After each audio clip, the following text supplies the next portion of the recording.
Ons het nou alles rondom algebraïese uitdrukkings al geleer. Nou gaan ons begin kyk na algebraïese vergelykings. Wat is 'n algebraïese vergelyking? 'n Algebraïese vergelyking is 'n algebraïese uitdrukking met 'n is-gelykanteken by. Met ander woorde, as ons byvoorbeeld het x plus 3, dan praat ons mos van dit as 'n algebraïese uitdrukking. Dit is wat ons nou gesien het wanneer ons onbekendetjies of plekhouers het, met ander woorde ons gebruik veranderlikes en dit gee vir ons 'n algebraïese uitdrukking.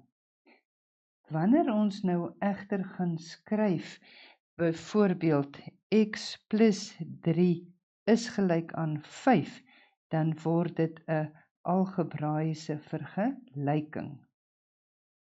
Wanneer ons met algebraïese vergelykings werk, sal die vraag wees los op vir x. Met ander woorde, ons moet vir x 'n waarde bepaal. Om 'n vergelyking soos x plus 3 gelyk aan 5 op te los, moet ons die waarde van x bepaal wat die vergelyking bevredig of waar maak. As ons nou gaan kyk na x plus 3 is gelyk aan 5, kan ons deur inspeksie sê dat x moet gelyk wees aan 2, want 2 plus 3 is tog gelyk aan 5. Ek kan met ander woorde sê x gelyk aan 2 bevredig die vergelyking of maak die vergelyking waar. Kom ons los nog 'n paar vergelykings deur inspeksie op. Met ander woorde, ons bepaal 'n waarde vir x wat die vergelyking gaan waarmaak. So ons vraagie sal wees los op vir x. Kom ons kyk na ons eerste vergelykingkie. X minus 3 is gelyk aan 5. As ek nou moet kyk watter getalletjie minus 3 gaan vir my 5 gee. Met ander woorde, x gaan gelyk wees aan 8, want 8 minus 3 is tog gelyk aan 5. As ek kyk na 13 minus x is gelyk aan 11, watter getal moet ek van 13 aftrek om 11 te kry? Met ander woorde, x moet gelyk wees aan 2, want 13 minus 2 gee tog vir my die antwoord van 11. As ek kyk na die voorbeeld 15 is gelyk aan x plus 4, watter getal gaan vir my 15 gee as ek 4 by hom tel? Met ander woorde, wat sal x se waarde wees? Ek gaan sien x is gelyk aan 11. As ek kyk na die voorbeeld x plus 8 is gelyk aan min 2, dan beteken dit ek moet by 'n getal 8 tel, dan moet ek nog steeds by minus 2 uitkom. So as ek sien x plus 8 is minus 2, gaan ek sien my x se antwoord moet wees minus 10, want minus 10 plus 8 gee vir my minus 2. As ek kyk na 4x is gelyk aan 36, watter getal moet ek met 4 vermenigvuldig om by 36 uit te kom? 4 maal 9 is tog 36. As ek kyk na x gedeel deur 3 moet gelyk wees aan minus 4, dan weet ek my getalletjie moet 'n negatief wees, want onthou, 'n minus gedeel deur 'n plus gee vir my 'n negatiewe antwoord.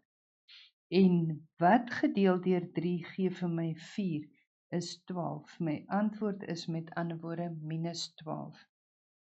As ek het 12 op x is gelyk aan minus 2, as ek kyk na 12 gedeel deur x is my antwoord minus 2, dan weet ek 'n plus gedeel deur 'n minus gaan vir my 'n antwoord gee, en 12 gedeel deur 6 gee vir my dan die antwoord van min 2. So x se waarde is min 6.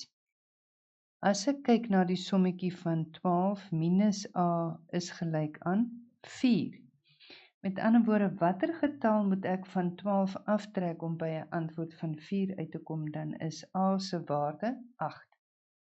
As ek kyk na 10 minus b moet vir my 'n antwoord gee van 15. Watter waarde gaan B wees? B se waarde moet nou 'n negatiewe antwoord, B moet 'n negatiewe waardetjie hê, want as ons na hom kyk, dan gaan ons sê 10 minus 5 gaan mos nou gelyk wees aan 10 plus 5, wat vir my 'n antwoord gee van 15. Met ander woorde, B se waarde gaan wees minus 5. As ek het x minus 3 is gelyk aan minus 8, dan moet x ook 'n negatiewe antwoord hê, maar ek sien dan minus 5 minus 3 gee vir my 'n antwoord van minus 8. As ek kyk na my volgende voorbeeldjie van minus x op 2 is gelyk aan minus 1, dan weet ek nou my antwoord is klaar negatief, en x gaan nou net 'n positiewe waarde hê, so x moet gelyk wees aan 2. 1 minus x is gelyk aan 7. Nou gaan ek ook weer hier kan sien, as ek nou na hom kyk, gaan dit 1 minus minus 6 wees, om vir my 'n antwoord van 7 te gee, want dit gee vir my 1 plus 6 is 7. Met ander woorde, x se waarde gaan wees minus 6. Ek gee vir jou nog 'n paar huiswerksommetjies, sodat jy hierdie inspeksie kan oefen, hoe om vir x op te los deur inspeksie.